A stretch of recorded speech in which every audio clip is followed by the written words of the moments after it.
as I release the word, it also changes me and transforms me. That nobody here will go back the same. That your word will bear fruit.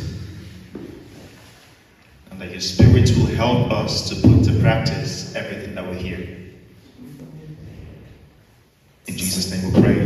Amen. Amen. Amen. Today I'll be talking about a topic that we have probably heard about, but it has become very common to hear it. It is the foundation of our faith. It's the reason why we believe in God. And there is a scripture that almost everyone here can quote without even looking at the Bible. Which scripture is that? Is it John 3:16? If you think about it, it's the one. So, John 3:16. It's almost like everybody knows that scripture in their head because it was drilled into you even when you were little. Almost every child, the first thing they learn to rehearse or to recite is John 3:16. But how many of us really understands John 3:16? Because sometimes the thing that is more oblivious to us or that we are ignorant of is something that we have been seeing over and over again. That we've begun to take it as just a normal scripture. Or, John 3:16, of course, everybody knows that. I don't even know how many sermons have been preached with John 3:16. But even till we die or till when God comes, you will never be able to exhaust John 3:16. That's right. That somebody can open John 3:16 and preach it like you've never heard it before. It is possible. Yes. Because the heart of that verse is the love of God. Very correct. I know you think the focus there is on the world. Or you think the focus there is you. A lot of times we don't know the focus of a scripture. For example, we read the story of the prodigal son and we call it the prodigal son. The topic of that whole chapter or verse is titled the prodigal son. That's right. But that's not correct.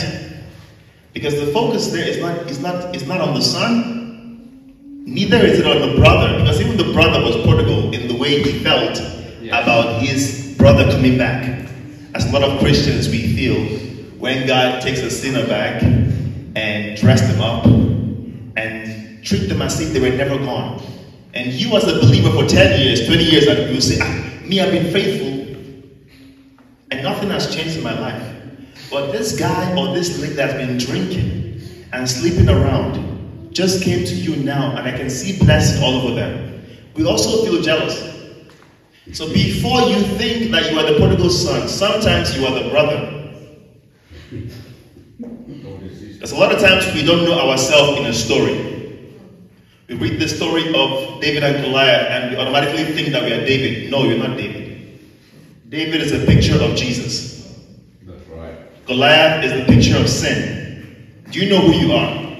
You are the soldiers that were standing scared, waiting for David to come.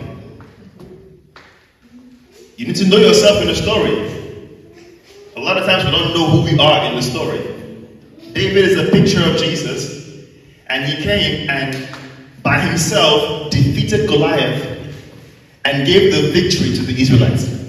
Same thing when it comes to sin. We could not fight sin by ourselves. In fact, we were scared. We were waiting for a savior. And a savior came and single-handedly killed sin, beheaded sin, and gave you victory. Now, John 3:16 talks about the love of God, for God. It starts with for God, not for you. That's right. First of all, how something starts should tell you the focus of that thing. Genesis, in the beginning, God. Revelation, about Jesus. So, it started with God and ended with God. John 3:16, for God. Now, it's always been about God. You know why? Because he never changes. He doesn't pass away. He has no timeline. He has no beginning or end. Human beings, we come and we go. So we can't be about us. Otherwise, when you expire, then that story should expire with you. The reason why the Bible is timeless is because it's about a timeless God. Very correct. Now, for God so loved me? No. Everybody. No. For God so loved the people that I like? No. Everyone. For God so loved those that pray and fast? Not at all. Or those that only come to church? For God so loved a certain race of people, certain color, certain profession. For God so loved the world. Now, how do you picture that? Because for us, we can't even think about the world. It's even difficult to think about my own house. Talk more about the city I'm in, and then think about the state I'm in, then the country, then the world. Now, when Sister Rosie was leading the prayer, she said, let's pray for the world. It's a very difficult prayer to pray because we don't know how to think outside of ourselves. We are so small-minded that we think that God thinks like us. Do you know what God sees every day? And when God sees the world, it's like a little ball. If you can even imagine it. Because, first of all, there is more to God than just this world we're living in. There are other planets. And the earth is even small if you compare it to some other planets. Now, God is outside of all these planets. And He holds them together in His hands.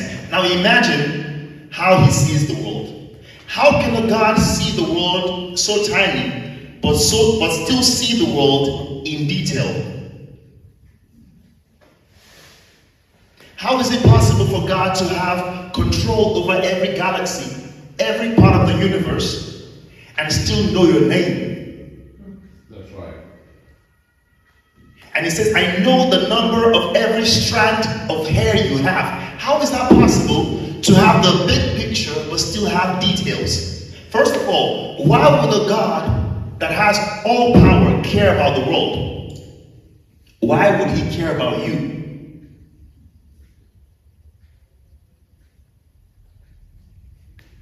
For God so loved the world. What about other planets? Why doesn't the Bible talk about other planets and how God loves other planets? Why is it so focused on this world that we're in? And why did Jesus have to come into this world? For God so loved the world. And what was the sign of His love? He gave.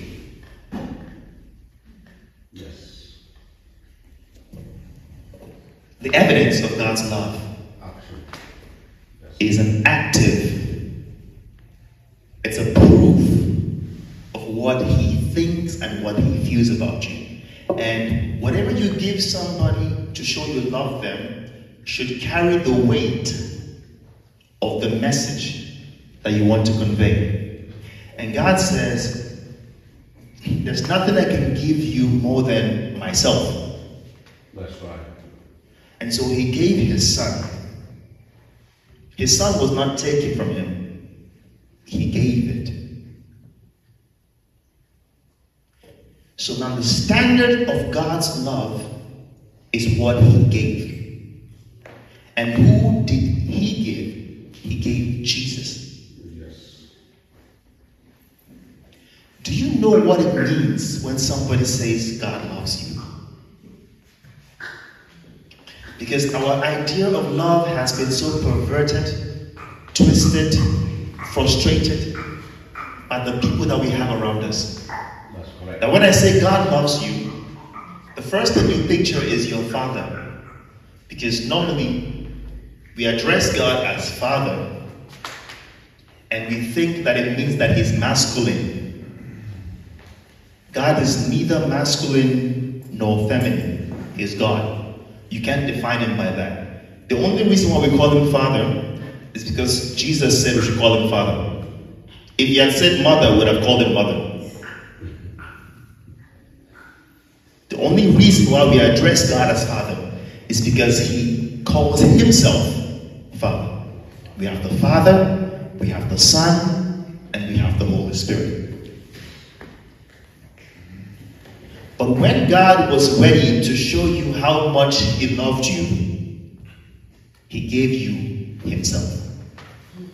He gave you his life. Yes. He spared nothing. Do you know what it means when someone tells you God loves you? Will you ever understand what it means when someone tells you God loves you? 1 John 4 verse 7. 1 John 4 verse 7 to 12. Beloved, let us love one another, for love is from God. And whoever loves has been born of God and knows God. Anyone who does not love does not know God, because God is love. In this, the love of God was made manifest among us, that God sent his only Son into the world so that we might live through him. In this is love, not that we loved God, but that he loved us and sent his Son to be the propitiation for our sins. Beloved, if God so loved us, we also ought to love one another. No one has ever seen God. If we love one another, God abides in us, and his love is perfected in us. It's difficult to try to love somebody else if you don't even understand how much God loves you. Do you believe that when God sees you, he doesn't see you with an angry face? What is God's face towards you when you picture him? What is God's face towards you when you picture him? Does God's face change based on where you find yourself? No. We say no, but that's how we feel. Because when we offend God, instead of running towards him, we run away from him. Because we feel like his love towards us is conditional and temporal. And we feel like his love fluctuates. That's right. It goes up and down based on whether you're having a good day or a bad day. Whether you prayed today or you did not pray today. Whether you fasted or not. Whether you slept with that guy or not. Whether you found yourself in the wrong place or not. Whether you were angry today or not. It fluctuates. In our mind it fluctuates. You know why it fluctuates? Because our love for people also fluctuates. So we don't have a reference point to see unconditional love. Because even our own love is not unconditional. The same person you say you love today, when they offend you, will see a different color of you. So guess what? You also expect that from God too, even without thinking about it. You know why? Because what controls how you think is not your conscious mind, it's your subconscious mind. How you think when you're not thinking. There is a reason why when you touch something hot, before you think about it, you pull your hand away. There is a thought that is more powerful than the thought here. There is a thought that is deeper, that can control things before you even think about it.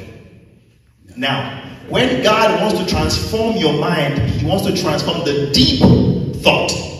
Because even that deep thought can follow you into your dreams. That's right. That you are still thinking even though you are sleeping. It's not the one here that is thinking, it's the deep one. Your subconscious thought is still thinking even when your conscious one is unconscious. Now what you believe is not what you say, Pastor, I know. Yeah, you know that here. Because you've been a Christian for 10 years, 20 years. But do you really know how much God loves you.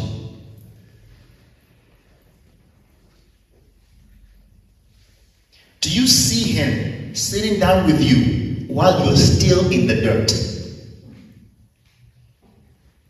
Do you see him hugging you while you still smell like pigs? Prodigal son. He didn't take a shower before he came to the father. And the father did not wait until he came to him. The father ran to him, hugged a guy that was smelling like pigs, kissed a guy that was smelling like pigs, before he said, clothe him. In other words, the father hugged him in the dirt before he said, change his clothes. A lot of us, we think we have to change our clothes before God will approach us. God is like, I approach you in the dirt. I made you in the dirt. I approach you where you are. Oh, wait, let me fix my life. Then I'll go to God. Wait a minute. It's like saying, let me heal myself before I go to the doctor. Or, let me be clean before I take a shower. Who thinks like that? If you can fix yourself, then you should be God. Follow me, and I will make you. I will make you. What do you do when you feel dirty? What did Adam and Eve do? They should be an example of people that should have known better, because they spoke to God face to face. But the moment they felt dirty or they felt naked, they ran. Now, your sin and your actions does not change God's actions towards you. It changes your actions towards him. Correct. The Bible says that God came down as usual. He came down in the cool of the evening as usual. You better believe that he saw them when they were eating it. You better believe that he saw them when they were hiding.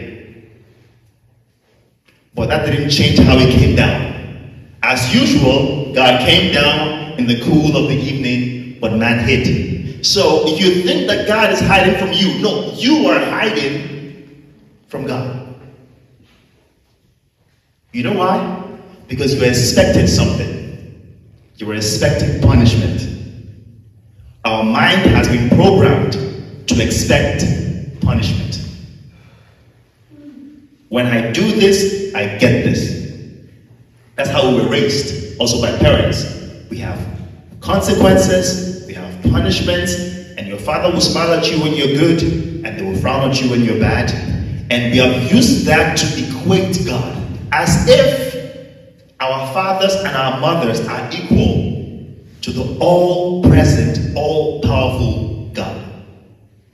That when we say God loves you, you say, Pastor, I know. No, you do not. Because if you do, you will not respond like that. God is desperate. I don't know if you even know what desperation is. God is so desperately in love with you that he looked at you while you were approaching hell and he said, if I don't do something, this person is heading for destruction and they don't even know it. So I will come and take their place, because it was a legal dispute. God could not take you from the devil without fulfilling the just part of who he was. Otherwise, the devil will say he's unjust, because he says he hates sin. How can you hate sin and embrace the sinner? The only way you can do it is if you take their place as sin, get punished for their sin. Now they are righteous. So when I say you are righteous, it's not because you did righteous things. It's because somebody came into your place and became sin for you, so that you can become his righteousness. So it is a state of being, not an action. That's right. So when God sees you, guess who he sees? He sees Jesus. Because Jesus became you. And you became Jesus. You had a switch of place. And God looked at Jesus when he was being baptized and said, "This is my dear son. This is my beloved son. I am well pleased with him." But on the cross, God turned his back from his beloved son so that he will not turn his back from you. So when he sees you every time, he says, "This is my beloved daughter. I am always pleased with you." That's right. Amen. Because for me not to be pleased with you will be an injustice to Jesus, who took all your pain, all your shame, all your sin, and I punished him 100%. The wrath of God was released on Jesus 100%. How do I know that? Because when he died, he said, "It is finished." The wrath of God, the anger of God that you were expecting, was finished on Jesus. Yes. So when I say God loves you, it is not tied to how you feel today, or how you feel tomorrow, or whether you feel perfect or righteous. He is desperately in love with you. That even while you're still in your moodiness, and in your mess, in your weakness, in your dirt, he's there. He's stretching his hands. Hold my hands. In your pain, hold my hands. While you feel like it's getting too much, I can't do it, hold my hands. Because a lot of times when we misbehave, we begin to think, I am not worthy of love. And so we turn our backs away from love. And we call it repentance. But it's just guilt, shame, and condemnation. Because repentance is turning towards God, not away from God. Yes. Whatever makes you turn away from God is not from God. Conviction will turn you towards God. Condemnation will turn you away from God. Remorse, true repentance, will make you turn to Jesus. But shame and guilt will turn you away from God. That's how you know if what you're feeling is from God or from the devil. What is it turning you to? Is it making you go to the bottle? Not from God. Is it making you go to your Bible? From God. So, how do you know if what you're feeling is from God? Check your feet. Where are you turning to? Check your feet.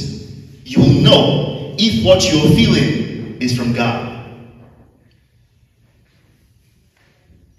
You want to know if the guy loves you or not? Check what they are asking for. Don't just take, he said he loved me.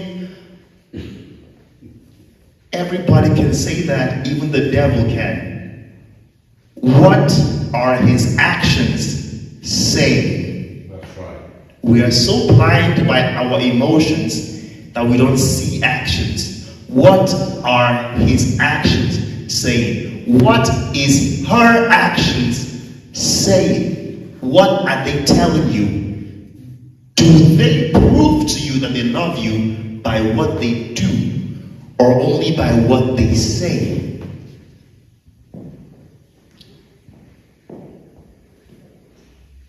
Today I want to give you an exercise that even when you wake up in the morning and you feel like, I don't really feel the energy to pray, or during the week and you're like, I wish I could spend some more time with God, but I feel like I'm getting too busy, I have too many things doing, I feel so unspiritual. We use that word, unspiritual, because for us to be spiritual is to feel it. You want to feel it, not knowing that you live by faith, not by feeling. You can't be unspiritual. You are spirit and you have a flesh, but you want to feel everything. So when you don't feel it, God is not there. But God is beyond your feeling. He's beyond your thought. His word transcends how you think or how you feel. He says, I am there. So whether you feel it or not, he is there. That's right. So when you're feeling and your whole body is all about feelings, or you have hormones going up and down,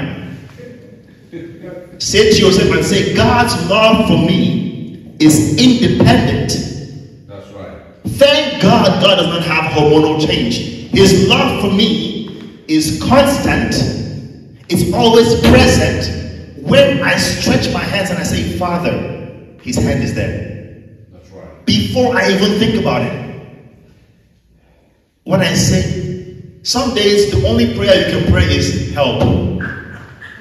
Yes.